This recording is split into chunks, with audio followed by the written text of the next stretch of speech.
Welcome to the deep dive. Today, we're strapping in for a look at what is, frankly, one of the most dangerous geopolitical tension points in Northeast Asia. We're talking about the escalating rivalry Hmm. between China and Japan. And it has become very aggressive very quickly. The sources we have are a dense stack of recent diplomatic analysis, and they all point to the same thing. Right, that the current crises are rooted in these really deep historical and territorial frictions. So our mission today is to unpack that and, more importantly, figure out what it all means for you. Specifically, the direct and, the indirect security impacts on South Korea and the United States, because this is not just a squabble between neighbors anymore. No, not at all. This is now a fault line for the entire regional security framework. And I think we have to start with the diplomatic shockwave that really brought all of this to a head. That would be Taiwan. Absolutely. Hmm. The shockwave was Taiwan. We saw something truly unprecedented recently from Japanese Prime Minister Takaichi. Right, when she was speaking in the House of Representatives. Exactly. She made a declaration about a potential Taiwan contingency, saying that any military conflict or blockade there would be and this is the specific term, a survival-threatening situation for Japan. Okay, let's pause on that phrase, survival-threatening situation, because the sources are really clear. This isn't just, tough talk.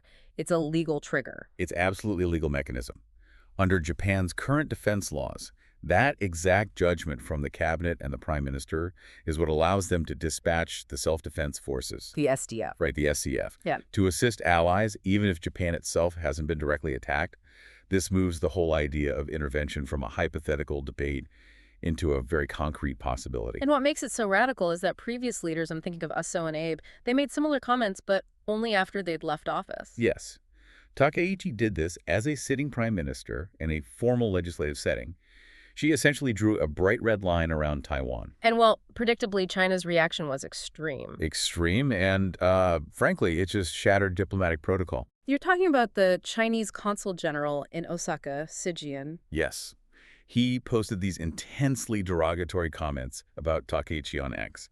Some of the language was so inflammatory that he actually deleted it. But then he reposted criticism, calling her stance a path of death chosen by stupid politicians. Just incredible. I mean, for a diplomat of ambassador rank to attack a host country's leader like that, it's just so unusual and so damaging to any kind of bilateral trust. And that was happening while, back in Beijing, the foreign ministry was calling her remarks crude interference and summoning the Japanese ambassador. Right, so you have this immediate dangerous cycle of escalation. But this is all a symptom, isn't it? The disease, the real conflict, runs much deeper. Exactly. The sources point to three really deep-seated systemic conflicts here, all made worse by the U.S.-China rivalry. So let's get into it. The first one has to be the Taiwan question itself. Right, Route 1.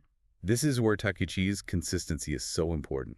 She has worked for years to equate a Taiwan contingency with a Japan contingency. And she's not just talking, she's acting on it. That's the key. She held a virtual meeting with Taiwan's then-president Tsai Ing-wen. She met with Vice President Lai Ching-te, and she makes sure these meetings are very, very public. So from Beijing's perspective, this has to be seen as an intolerable transgression. Completely. Their state media called it playing with fire. And Xi Jinping himself has personally warned Japan to stick to the One China principle and the 4 key documents that form the basis of their relationship. Her actions are seen as trying to just chip away at that very foundation. Which, makes their venomous diplomatic response a little more understandable, if not excusable. And that brings us right to the second root cause. The clash of historical narratives. Yeah, this is where ideology becomes a geopolitical battlefield.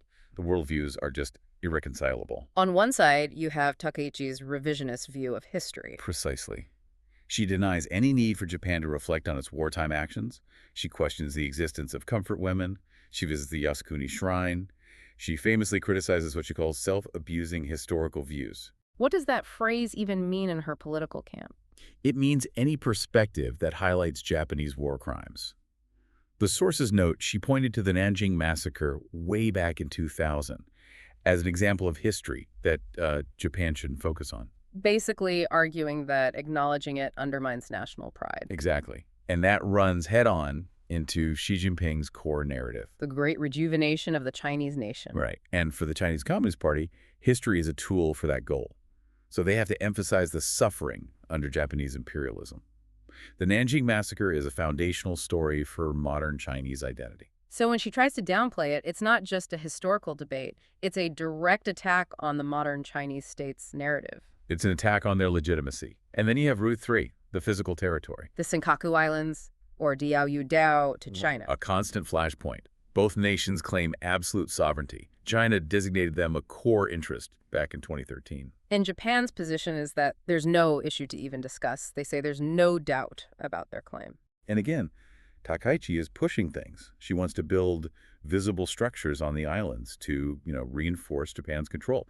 It's a perpetual friction machine. What's really striking here, and what makes this so hard to solve, is that neither side seems to have any domestic political reason to de-escalate. That's the key point, isn't it? The conflict is politically useful for both of them. So in Japan, since Abe, a hardline anti-China policy is just the norm now in the ruling party. And Takaichi's strength comes directly from that. NHK polling showed that her strong approach to China got nearly 70% approval. So being aggressive on Taiwan in history isn't just for a small conservative base. It actually helps her and her party win elections. It's politically profitable. It is, and the same logic applies to Xi Jinping. His emphasis on nationalism and anti-imperialism is critical for the CCP's legitimacy at home. The historical conflicts, the territorial disputes, they're leverage. They're essential leverage. It reinforces this nationalist frame that he uses to build momentum for his Great Rejuvenation project. So if he backs down, he risks undermining his entire national project. So they're both playing to their home crowds, and backing down is politically more costly than just continuing the confrontation. Exactly. Okay, so let's bring this all back to our listener. What does this mean for you, watching from Seoul or Washington? This conflict is not happening in a vacuum. No, the sources are crystal clear. If there's a real collision in the Taiwan Strait, the ripple effects will hit the Republic of Korea directly and immediately. And how would that happen, beyond just general instability? First, economically. South Korea's economy is totally dependent on the shipping lanes that go right through the Taiwan Strait. Any blockade or conflict would be devastating to its supply chains and exports. And then there's the security angle with U.S. Forces Korea. Right. If a conflict breaks out, ROK can't just sit on the sidelines, especially with the U.S.-Japan alliance, designed specifically for this kind of contingency. And we know China is watching the U.S.-RO alliance very, very closely. They're openly wary, especially about deeper security cooperation, like potential nuclear submarine construction. Yeah. We saw that warning from the Chinese ambassador to Korea, Xing Haiming. That was so direct. He told the U.S. and South Korea not to add fuel to the fire by involving USFK in a Taiwan contingency. It's a pointed warning. It confirms that Beijing sees the U.S.-ROK alliance, not just in terms of North Korea, but as part of a broader U.S.-Japan strategy to contain them. They see the whole security web tightening. And of course, South Korea is also caught in the middle of these historical battles we talked about. That's right. Takaishi's revisionism isn't just about China. It directly clashes with Seoul over the Dokdo, or Takashima claims.